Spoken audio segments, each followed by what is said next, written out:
And historic reform to the way Virginia funds transportation has cleared the General Assembly, and it's on its way to Governor Bob McDonnell. But the fight is not over quite yet. Two members of the General Assembly who voted against the plan are now mounting an effort for the governor to veto a key component. And joining me now is one of them, Senator Adam Ebbin from Alexandria. Senator, thank you for being here. Thanks for having me. First question I have for you. You're attempting to have the governor remove or use his line item veto power to get rid of this hybrid tax, $100 charge for hybrid car owners. Now, this is something the governor initially proposed way back at the beginning of this process. He did. How realistic is it that you think you can convince him to pull this out? Well, it's not just me, it's the public. People are angry about this tax, and it's punitive. So we're hoping that there'll be enough of a public outcry for the governor to realize what he's doing is punitive.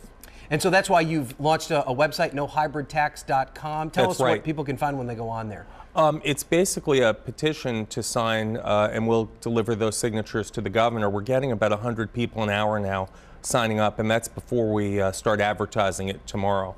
So we're pretty confident we're going to have a good number of Virginians from across the state. So say you're successful and the governor pulls this out. This is roughly $66 million over 5 years. Where does that money come from? Are you going to pull it out of the general fund? That could mean education and health care are hit. There is an increase in the general fund under this bill, and there is additional money in there.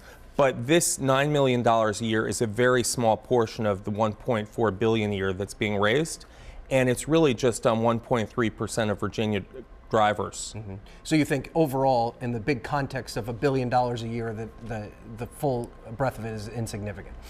Yes. I mean, this money being raised is real important. Make no mistake, there are good parts of the bill and bad parts of the bill. But this is the worst and silliest part of the bill. But can you understand why the governor put it in terms of hybrid car owners obviously don't spend as much on gas, so therefore they're not spending as much on gas tax. Sure. So this is a way to make up some of that gap. Well, if you take the average hybrid driver and the average driver of a non-hybrid, we're talking about the hybrid driver saving about $35 a year in gas. And then to charge them $100 a year to save $35 a year doesn't make any sense. They've already paid a higher price to buy the car, to be environmentally conscious. They're paying a higher local personal property tax. They're paying higher titling tax for that car. So they've tried to do the right thing. They're paying more to do the right thing, and now on their own. And now they're being asked to pay 200% more than the gas that they save in a year. Okay, Senator Adam Ebbin. We'll see how this progresses, and we'll keep an eye on it and have more when it gets to that point. All right. Okay. Thanks for having me, and remember, nohybridtax.com. All right, good plug there. Thank you. Sir. All right, thanks. Senator.